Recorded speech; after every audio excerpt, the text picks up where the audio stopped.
song called Still. The general idea for this one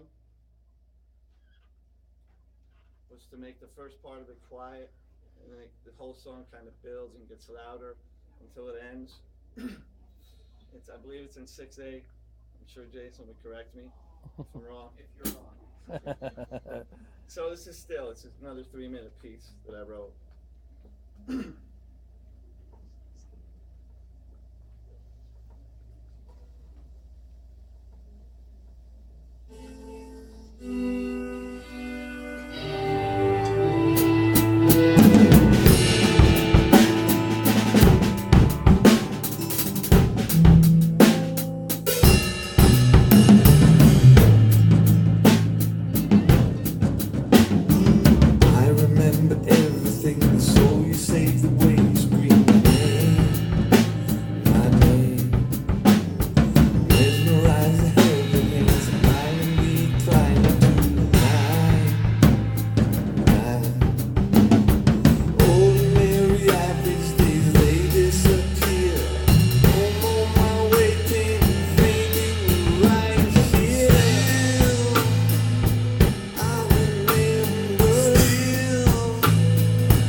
Track is a bit loud on this.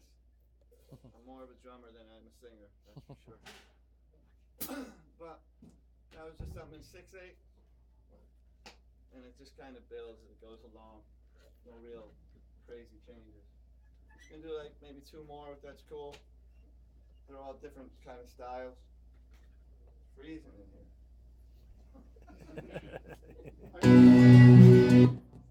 I got a question for you. Sure. You said the first one, the guy came, he kind of had a riff that he thought was Rolling Stones.